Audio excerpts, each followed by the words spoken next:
बिस्मिल्लाहिर्रहमानिर्रहीम। अल्हम्दुलिल्लाहि रब्बिल आलमीन वस्सलातु वस्सलामु अला सय्यिदिल अंबियाइ वल मुरसलीन व अला आलिहि व सहबिहि अजमईन व मन तबिअहुम बिइहसान इला यौमिद्दीन। सबसे पहले मेरी दरख्वास्त यह है कि जो हजरात खड़े हुए हैं, कहीं कहीं बीच में जगह खाली है, आप अंदर आकर उस जगह को पुर कर लें। दूसरी गुजारिश यह है कि वक्फ के मौजू पर शरई पहलू पर भी और कानूनी पहलू पर भी और सियासी पहलू पर भी भरपूर गुफ्तगू हो चुकी है। हज़रत मौलाना अबू तालिब रहमानी साहब ने, डॉक्टर कासिम रसूल इलियास साहब ने, झारखंड के सीनियर एडवोकेट जनाब अब्दुल अल्लाम साहब ने और बोर्ड के बहुत ही काबिल क़द्र जनरल सेक्रेटरी हज़रत मौलाना शाह फजलुर रहीम साहब मुजद्दिदी ने वक्फ के तमाम पहलुओं पर आपके सामने गुफ्तगू फरमाई है। मेरे लिए बहुत खुशी की बात है कि इस इजलास में हज़रत मौलाना मुफ्ती नज़र तौहीद साहब, जो इस रियासत के बड़े आलिम दीन और साहिब इफ्ता हैं, मोहतरम जनाब मुमताज़ ख़ान एडवोकेट साहब,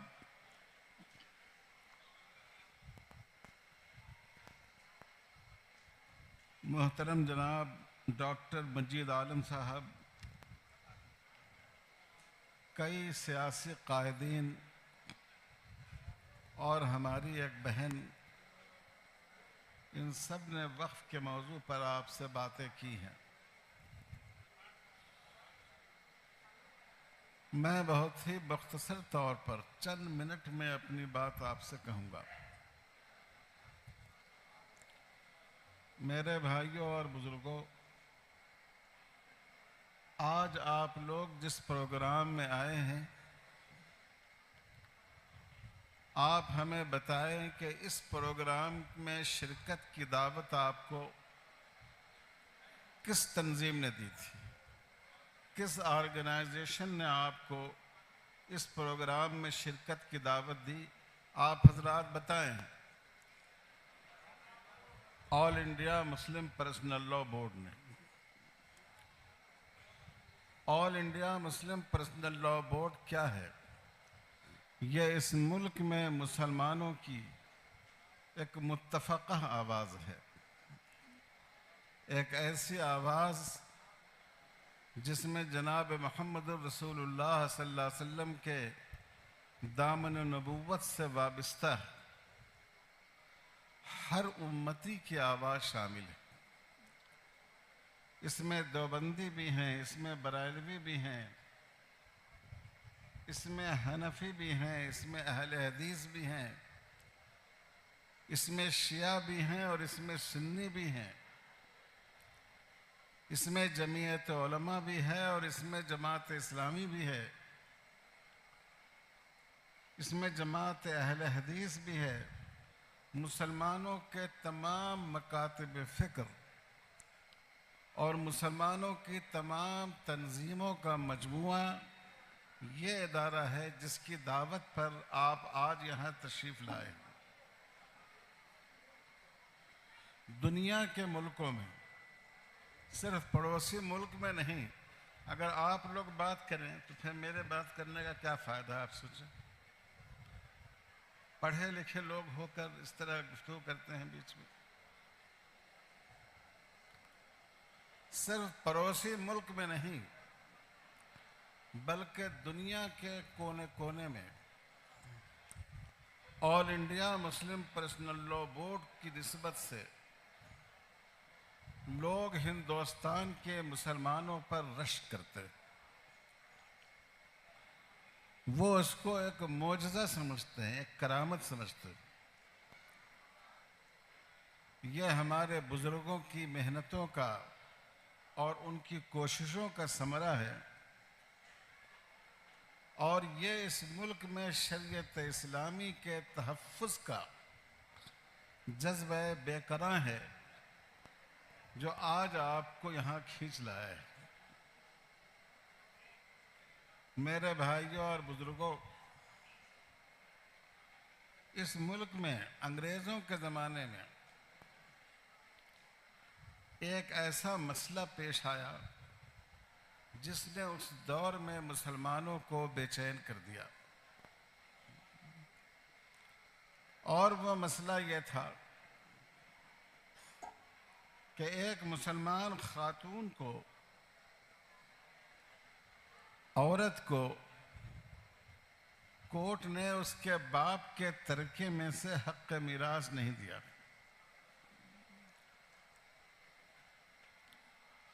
जब भाइयों ने हिस्सा नहीं दिया, जब बहन कोर्ट में गई तो भाइयों ने कहा कि हम लोग जिस कम्युनिटी से ताल्लुक़ रखते हैं उसमें हमारे आबा व अजदाद हिंदू थे, मुसलमान नहीं थे, इसीलिए उनके यहाँ हिंदू कस्टम और हिंदू रीत के मुताबिक औरतों को तरके में कोई हक नहीं दिया जाता था। इसलिए हम अपने भाइयों को, बहनों को हक देने को तैयार नहीं। उस वक्त उलमा ने इसके लिए जिद्दोजहद की और 1937 में अंग्रेज़ों के दौर में एक कानून बना, शरीयत एप्लीकेशन एक्ट, कि अगर निकाह के मसले में, तलाक में, खुला में, नफ़क़ा में, मीरास में, हिबा में, अगर किसी केस के दोनों फरीक मुसलमान हो तो उन पर कोई और कस्टम जारी नहीं होगा, बल्कि शरीयत का कानून ही उन पर जारी होगा। यहाँ से मुस्लिम, अरे भाई आप हजरात थोड़ा सा मेरी भी बात सुन लीजिए ना, ये कौन काम है?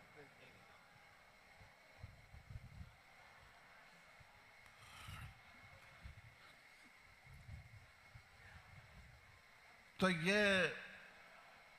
ये कानून बना 1937 में, जिसको शरीयत एप्लीकेशन एक्ट, इतलाक़ कानून शरीयत इस कानून का नाम है। और ये बात तय पा गई कि इस मुल्क में मुसलमानों का तमाम शरई उमूर में उन पर कानून शरीयत ही लागू होगा। इसमें उस ज़माने की जमीयत उलमाए हिंद, बिलखुसूस हज़रत मौलाना मुफ्ती किफ़ायतुल्लाह साहब देहलवी और हज़रत मौलाना अबुल महासिन मोहम्मद सज्जाद साहब रहमतुल्लाह अलैह का बड़ा रूल था। फिर उसके बाद 1939 में, 1939 में एक और कानून बना, और वो कानून ये है कि हनफी फ़िक़्ह में अगर कोई औरत अपने शौहर से आज़ाद होना चाहे, रिश्ते निकाह को ख़त्म कराना चाहे, तो उसके उसूल और क़वाइद बहुत मुश्किल हैं, उसमें ज़्यादा एहतियात बरती गई है। हिंदुस्तान के माहौल में उस पर अमल करना मुश्किल होता था। तो 1939 में कानून इंफ़िसाख़ निकाह मुस्लिमीन, मुसलमानों के फ़स्ख़ निकाह का, निकाह के ख़त्म करने का कानून अंग्रेज़ों ही के दौर में पास हुआ। उलमा की कोशिशों से आज तक उस पर अमल है। फिर जब हमारे मुल्क का दस्तूर बना तो आप जानते हैं कि इस मुल्क के दस्तूर में दफ़ा 25 लोगों की, मुल्क के तमाम शहरियों की मजहबी आज़ादी से मुताल्लिक़ आर्टिकल है और इसमें यह बात मानी गई कि मुल्क के हर शहरी को अपने मजहब की निस्बत से 3 चीज़ों की आज़ादी हासिल है कम से कम। अक़ीदे और यकीन की, हम जिस पर चाहें अक़ीदा रखें, हम जिस बात पर चाहें यकीन करें। कोई मुसलमान किसी हिंदू भाई को नहीं कह सकता है कि तुम अल्लाह अकबर कहो, क्योंकि यह उनका अक़ीदा नहीं है। कोई हिंदू अपने किसी मुसलमान भाई को नहीं कह सकता है कि तुम जय श्री राम का नारा लगाओ, क्योंकि ये उनके अक़ीदे के खिलाफ है। तो अपने अक़ीदे की आज़ादी, दूसरे मजहब की प्रैक्टिस की आज़ादी, अपने अपने मजहब के मुताबिक अमल करना। हमारा कोई हिंदू भाई मंदिर में जाए, पूजा करे, अपना त्यौहार मनाए, हमें हक नहीं है कि हम उसको रोकने की कोशिश करें, ये उसका हक है। और अगर कोई मुसलमान मस्जिद पढ़े, ईद मनाए, रमज़ान मनाए, तो किसी को, किसी दूसरी कौम के आदमी को ये हक नहीं है कि वह मुसलमानों को नमाज पढ़ने से रोक दे। मजहब पर अक़ीदा और मजहब की प्रैक्टिस। और तीसरी चीज़ मजहब की तबलीग, अपने मजहब का प्रचार। हर आदमी को यह हक है, कोई शख्स दूसरे को मजहब बदलने पर, धर्म परिवर्तन पर मजबूर नहीं कर सकता। चाहे कोई हिंदू करे, मुसलमान करे, सिख करे, क्रिश्चियन करे, ये कानूनन भी जुर्म है और अखलाकन भी गलत है। लेकिन कोई आदमी अपने धर्म की खूबी बयान करे क्या हमारे धर्म में खूबी की ये बात है, ताकि लोग उससे वाकिफ हों। हर धर्म के मानने वाले को इसकी इजाज़त दी गई है। तो ये जो दस्तूर की के जो फंडामेंटल राइट्स हैं, बुनियादी हुकूक है, उसकी जो दफ़ा 25 है, यह मुल्क के हर शहरी को अपने मजहब पर अमल करने की, अक़ीदा रखने की, उसकी तबलीग करने की आज़ादी देती है। अब मजहब पर अमल करने में निकाह भी शामिल है, तलाक भी शामिल है, मीरास भी शामिल है। मजहब पर अमल करने में वक्फ भी शामिल है। जैसे नमाज पढ़ना एक इबादत है, वैसे ही वक्फ करना भी एक इबादत है। यह भी अल्लाह ताला को राज़ी करने का एक तरीक़ा है, बल्कि बहुत ही अहम तरीन इबादत है। तो अगर वक्फ करने में या वक्फ की हिफाजत करने में या वक्फ के मकसद के मुताबिक उसको खर्च करने में कोई रुकावट पैदा की जाती है, तो ये जो हमारा बुनियादी हक है, फंडामेंटल राइट है, उसमें अड़चन डाली जा रही है। और ये मुसलमानों के साथ बहुत बड़ा जुल्म है। मेरे भाइयों और बुजुर्गों, यहाँ बहुत से सहाफ़ी हजरात मौजूद हैं। मैं साफ कहता हूँ और मैं चाहता हूँ कि आप लोग इसको ज़रूर लिखें। ये जो वक्फ की लड़ाई हम लोग लड़ रहे हैं, ये कोई हिंदू मुसलमान की लड़ाई नहीं है, हरगिज़ नहीं। आपको मालूम होना चाहिए, बहुत से मुसलमानों ने हिंदू तीर्थ स्थानों के लिए, धर्म संस्थाओं के लिए बड़े बड़े औकाफ किए हैं। औरंगज़ेब आलमगीर, जिनको इतना बुरा भला कहा जाता है, उन्होंने इतने ज़्यादा औकाफ किए हैं काशी के मंदिरों पर, उज्जैन के मंदिरों पर, कि बहुत से राजाओं और रजवाड़ों ने भी नहीं किया है, चूँकि उनकी अवाम में हिंदू भाई भी थे और उनसे वो मोहब्बत रखते थे।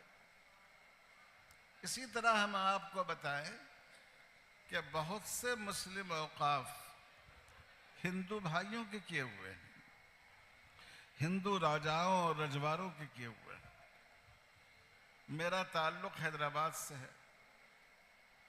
हैदराबाद में निज़ाम हैदराबाद के ज़माने में वज़ीर आज़म थे श्री कृष्णराव प्रसाद। उन्होंने बड़े बड़े औकाफ किए मस्जिदों पर, दरगाहों पर, बुज़ुर्गों के कब्रों पर, ख़ासकर दरगाहों और कब्रिस्तानों पर। आप जानते हैं कि हिंदुस्तान का एक मिजाज है, हिंदू हो या मुसलमान हो, अपने बुज़ुर्गों से सबको अक़ीदत होती है। अजमेर शरीफ मुसलमान भी जाते हैं, हिंदू भाई भी जाते हैं। ग्वालियर शरीफ मुसलमान भी जाते हैं, हिंदू भाई भी जाते हैं। तो अपनी आस्था की वजह से, अपने यकीन की वजह से जो हमारे बहुत से हिंदू बुजुर्ग गुजरे हैं, उन्होंने भी मुस्लिम मुक़द्दस चीज़ों पर, उनकी धार्मिक चीज़ों पर वक्फ किया है। तो मैं ये बताना चाह रहा हूँ, ये झगड़ा हिंदू मुस्लिम झगड़ा नहीं है। हमारी इस हुकूमत ने एक तरीक़ा सीख रखा है कि अपनी कमियों को छुपाने के लिए हर मसले को हिंदू मुस्लिम मसला बना दो। ऐसा हरगिज़ नहीं है। ये जालिमों और मजलूमों की लड़ाई है। ये इंसाफ का खून करने वाले और उन लोगों की लड़ाई है जो चाहते हैं कि इंसाफ कायम रहे। ये इस मुल्क के दस्तूर से खिलवाड़ करने वाले और उन लोगों के दरमियान लड़ाई है जो चाहते हैं कि इस मुल्क का दस्तूर, उसके तकाज़े और उसकी रूह महफूज रहे। और हम अपनी इस लड़ाई में, हमारे हिंदू भाई भी, हमें यकीन है कि हमारा साथ देंगे। इस हुकूमत को असल में गरीबों से ज़मीनें लेकर, दौलत लेकर अपने दोस्तों का पेट भरने की आदत हो गई। और दोस्तों का पेट इतना बड़ा है कि 7 समुंदर बाहर दूर जाकर भी पेट नहीं भर पाता है। तो आज अगर मुसलमानों के औकाफ के साथ ये किया गया, हमें यकीन है कि कल हिंदू एंडोमेंट के साथ भी वही किया जाएगा। तो आपको इतनी ज़मीन की क्या ज़रूरत है? आपको मूर्ति की पूजा ही तो करनी है, उसके लिए इतनी ज़मीन काफ़ी है, बाकी आप हमें दे दीजिए। सिखों की जो मजहबी चीज़ें हैं, हमारे ईसाई भाइयों की जो मजहबी चीज़ें हैं, ये सारी चीज़ें ख़तरे में पड़ जाएंगी। हम जिस रियासत में बैठे हुए हैं, झारखंड में, यहाँ फितरत को, नेचर को बड़ी अहमियत दी जाती है। यहाँ तक कि हमारे बहुत से भाई दरख्तों की पूजा करते हैं। आप पर भी हाथ बढ़ेगा कि इतने बड़े जंगल की क्या ज़रूरत है, ये जंगल आप हमें दे दीजिए। हम अडानी को दे देंगे, वो लकड़ी काट काट कर आला दर्जे का फर्नीचर बनाकर बेचेंगे। ये मुसलमान तो इनका बज़ाहिर पहला निशाना है, लेकिन इनका असल निशाना इस मुल्क का सेकुलरिज्म है, इस मुल्क की जमहूरियत है, इस मुल्क का जो आईनी और दस्तूरी ढांचा है, ये चाहते हैं कि उस ढांचे को तबाह कर दें। इसलिए मैं आप तमाम दोस्तों से कहता हूँ कि इस लड़ाई में आप सब हमारे साथ हो जाइए। हम सब मिलकर इस लड़ाई को लड़ेंगे। हम इस बात को तय कर लेंगे, हिंदू हो या मुसलमान हो, कि हम इस मुल्क में मजहब के नाम पर, ज़ात पात के नाम पर, सियासत के नाम पर, हम इस मुल्क में इंसाफ का खून नहीं होने देंगे। करेंगे इंशाअल्लाह सब लोग, इंशाअल्लाह। हमारे जो गैर मुस्लिम भाई हैं, उनको समझाइए कि वक्फ की क्या अहमियत है, वक्फ की क्या हकीकत है, और जो औकाफ है उनका फ़ायदा क्या सिर्फ मुसलमानों को होता है। मस्जिद में मुसलमान नमाज पढ़ते हैं,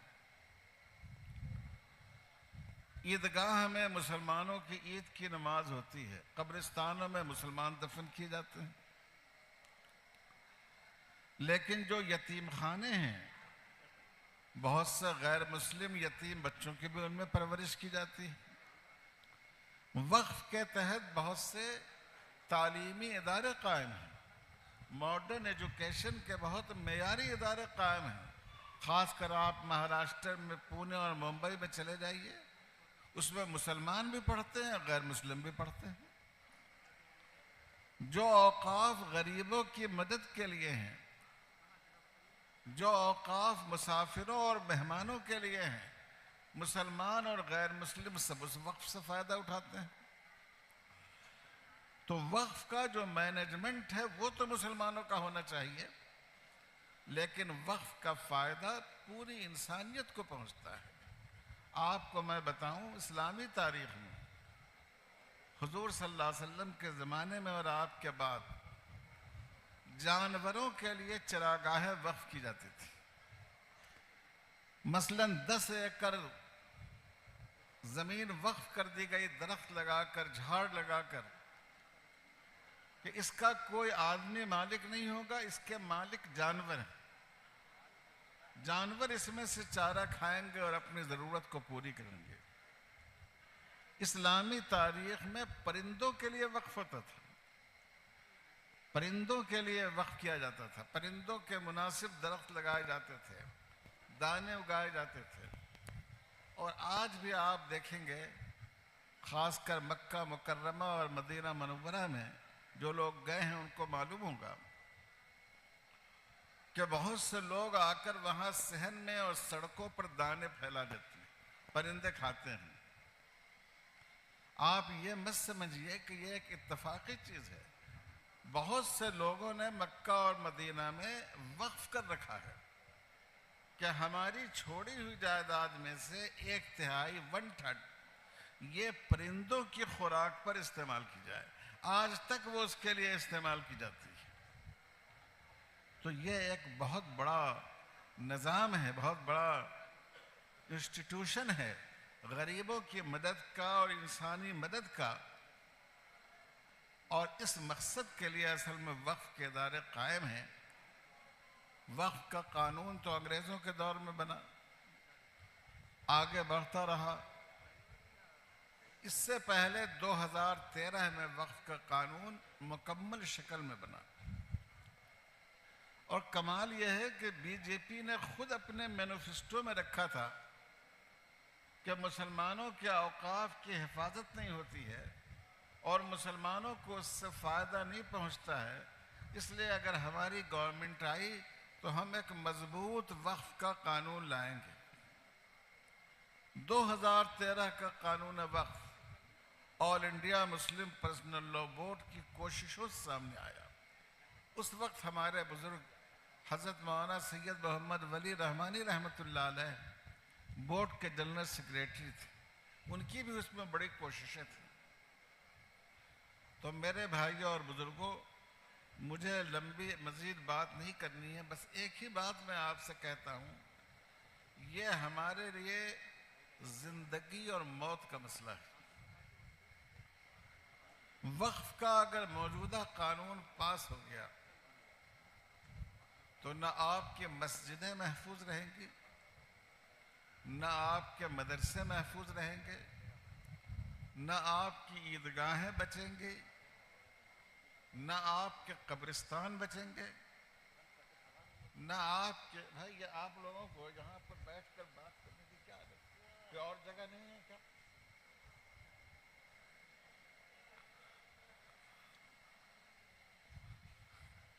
सारी जो पहचान है हमारी, दीनी मुक़द्दसात हैं हमारी इस्लामी, वो सब के सब ख़तरे में पड़ जाएंगे।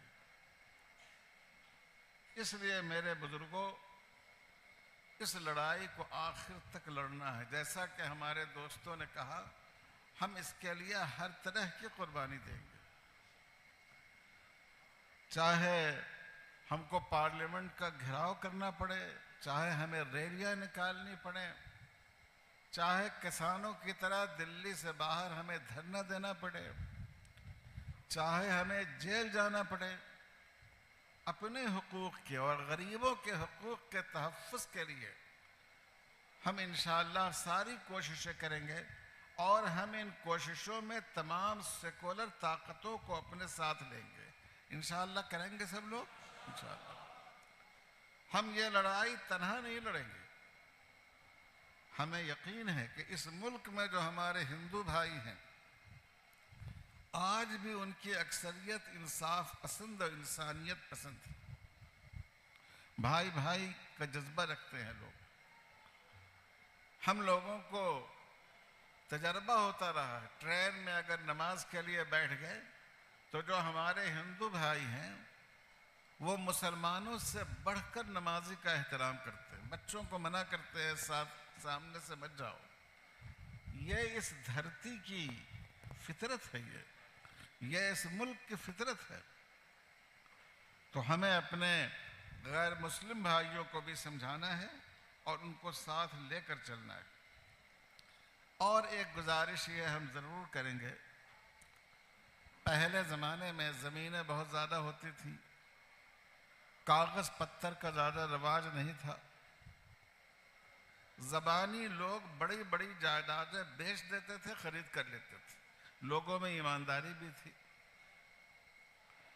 आज का ज़माना ऐसा है कि अगर आपने किसी चीज़ की कानूनी हिफाजत नहीं की तो उसको महफूज रखना मुश्किल हो जाएगा, हुकूमत से भी मुश्किल हो जाएगा, लैंड ग्राबर से भी मुश्किल हो जाएगा, आपकी अपने कौम के खुदा के खौफ से, खुदा से बेखौफ लोगों से भी बचाना मुश्किल हो जाएगा।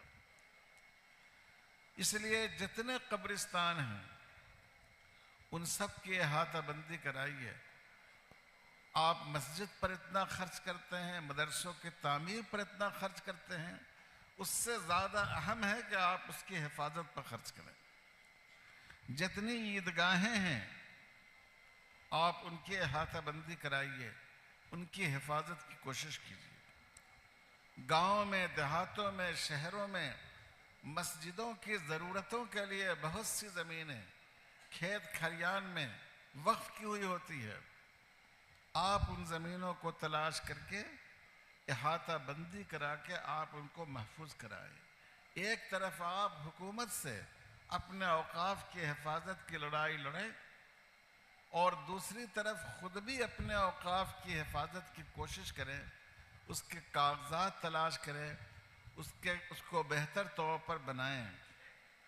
जो मस्जिद बनाएं कानूनी ज़रूरतों को पूरी करके बनाएं, ताकि कल होकर कोई ये नहीं कहे कि आपने गैर कानूनी काम किया है।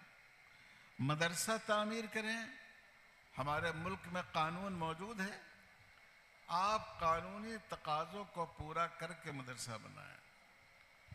आप कब्रिस्तान और ईदगाह बनाएं, उन तकाज़ों का आप ख्याल रखें। ये इस वक्त बहुत बड़ी ज़रूरत है। अब आज देखिए कहा जा रहा है कि वक्फ बाय यूज़र को हम नहीं मानेंगे। सोचिए, दिल्ली की जामे मस्जिद 400 साल से ज़्यादा पुरानी है, हैदराबाद की मक्का मस्जिद 300 साल से ज़्यादा पुरानी है। आज अगर कोई आपसे दिल्ली की जामे मस्जिद का डॉक्यूमेंट मांगे तो क्या आप दे सकते हैं? नहीं दे सकते। यह तो बहुत बड़ी बात है। अगर कोई आपकी जगह ऐसी है कि पुश्तहा पुश्त से आप वहाँ आबाद हैं, आपके दादा परदादा, उसका कागज़ अगर मांगा जाए शायद वो देना मुश्किल हो जाए। तो ये सूरत हाल है। लेकिन अब हमको ये कोशिश करनी होगी कि हम तमाम कानूनी तकाज़ों को ज़रूर पूरी करें। आखिर में मैं अर्ज़ करता हूँ, पिछले दिनों जो हमारे देश के मिजाज के बरखिलाफ रसूल अक़दस सल्लल्लाहु अलैहि वसल्लम की शान में जो अहाता किया गया है, इससे हर मुसलमान का दिल ज़ख्मी। इस मुल्क में मजहब का इतना एहतराम है। पिछले दिनों हम लोगों ने यहाँ एक इदारा है इस्लामिक फ़िक़्ह एकेडमी, उसके तहत मौलाना आज़ाद नेशनल यूनिवर्सिटी में एक प्रोग्राम रखा गया था कि रसूलुल्लाह सल्लल्लाहु अलैहि वसल्लम की सीरत पर, आपकी लाइफ पर गैर मुस्लिम भाइयों की कितनी किताबें हैं। तो दर्जनों में नहीं, सैकड़ों में वो किताबें निकली जो हमारे गैर मुस्लिम बुजुर्गों ने हुजूर सल्लल्लाहु अलैहि वसल्लम की हयात पर लिखी। गांधी जी ने लिखी है, विनोबा भावे जी ने लिखी है, जवाहरलाल नेहरू ने लिखी है, डॉक्टर राजेंद्र प्रसाद ने बहुत अच्छी बातें लिखी हैं, और हुजूर सल्लल्लाहु अलैहि वसल्लम की शान में जो नाते कही गई हैं उसमें बड़ी खूबसूरत नाते हमारे गैर मुस्लिम भाइयों ने कही। लेकिन आज कुछ ऐसे गंदे मुंह वाले, जिनके मुंह में गंदगी भरी हुई है, और जाहिर है कि मुंह में गंदगी हो तो गंदगी ही निकलेगी, उन्होंने ऐसी बात हुजूर सल्लल्लाहु अलैहि वसल्लम की शान में कही कि तमाम मुसलमानों को तकलीफ पहुंचाई और हिंदुस्तान के चेहरे को पूरी दुनिया में दागदार किया उन्होंने। पूरी दुनिया में हिंदुस्तान के बारे में यह माना जाता है कि यहाँ रवादारी है, तहम्मुल है, एक दूसरे को बर्दाश्त करने का जज्बा है, तमाम मजहबी मुक़द्दसात का एहतराम है। यह जो तसव्वुर अरब मुल्कों से लेकर यूरोप के मुल्कों तक था, ये पूरा तसव्वुर इस पर स्याही फेर दिया इन लोगों ने। तो इसलिए ये सिर्फ मुस्लिम दुश्मन नहीं है, ये देश दुश्मन है। इन्होंने हुजूर सल्लल्लाहु अलैहि वसल्लम की बेहुरमती नहीं की है, बल्कि इस देश की बेहुरमती की है। और आज भी हम इसको मानने को तैयार नहीं हैं कि इस देश में रहने वाले हमारे हिंदू भाई रसूलुल्लाह सल्लल्लाहु अलैहि वसल्लम या किसी मजहबी शख्सियत के बारे में वो बदज़बानी करते हों। और इस्लाम का तसव्वुर क्या है? कुरान मजीद ने साफ साफ कहा है, हम आप सब जानते हैं कि इस्लाम में एक ही खुदा की इबादत है। मूर्तियों की, दरख्तों की, जानवरों की, मखलूक की इबादत नहीं है। लेकिन कुरान ने कहा कि चाहे तुम्हारा अकीदा कुछ भी हो, अगर तुम्हारी हमसाया कौमें, तुम्हारे पड़ोसी, दुनिया में दूसरे लोग किसी मूर्ति की पूजा करते हों, किसी चीज़ की इबादत करते हों, तो अल्लाह ताला ने फरमाया कि तुम बुरा भला मत कहो, तुम उन चीज़ों को बुरा भला न कहो, और जो लोग उसको पूजने वाले हैं तुम उनकी दिल आज़ारी न करो, उनको तकलीफ मत पहुंचाओ। ये इस्लाम का तसव्वुर है। और इसीलिए हमेशा मुसलमानों ने इसका ख्याल रखा। आपको मालूम है अल्लामा इकबाल रहमतुल्लाह अलैह इतने बड़े शायर, उन्होंने राम जी की, श्री राम जी की तारीफ में नज़्म कही जो उनके कलाम के मजमूए में शामिल है। यह मुसलमानों का सोच और मुसलमानों का मिजाज रहा है। हमें इस मुल्क में इसी रंग को बाकी रखना है, न दूसरों को बदतमीजी की इजाज़त देनी है और न उनकी बदतमीजी से मुतासिर होकर हमें बदतमीजी करनी है। हमें उनको भी समझाना है कि तमाम मुक़द्दस मजहबी शख्सियतें जिनसे लोगों का अक़ीदत का ताल्लुक़ होता है, हम उनका एहतराम करें। आज के इस इजलास में हम लोगों को बड़ी खुशी है कि माशाअल्लाह इस रियासत की बहुत ही नुमाइंदा शख्सियतें और तंजीमों के सरबराहान वो इस स्टेज पर मौजूद हैं। तो लोगों की भीड़ से किसी इजलास की अहमियत मालूम नहीं होती, बल्कि इससे अहमियत मालूम होती है कि किन मुख्तलिफ हलकों ने, किन मुख्तलिफ NGOs ने, किन मुख्तलिफ मसलकों ने उसमें नुमाइंदगी की है। और उस लिहाज से ये इजलास मुल्क का एक बहुत ही कामयाब इजलास।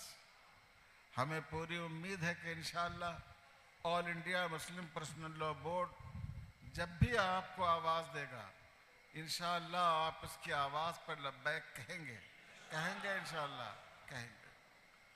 ये दो मसले, औकाफ का मसला और दूसरा जो तौहीन रिसालत का तकलीफ दे मसला पेश आया है, इंशाअल्लाह अभी आपके सामने तजवीज़ पेश की जाएगी। आप हजरात बुलंद आवाज़ के साथ, नारे तकबीर के साथ आप लोग उस तजवीज़ की तायीद करें। अल्लाह ताला हम लोगों को सच्चाई पर कायम रहने की और इंसाफ को कायम रखने की तौफीक अता फरमाए। वस्सलामु अलैकुम वरहमतुल्लाहि वबरकातुहू।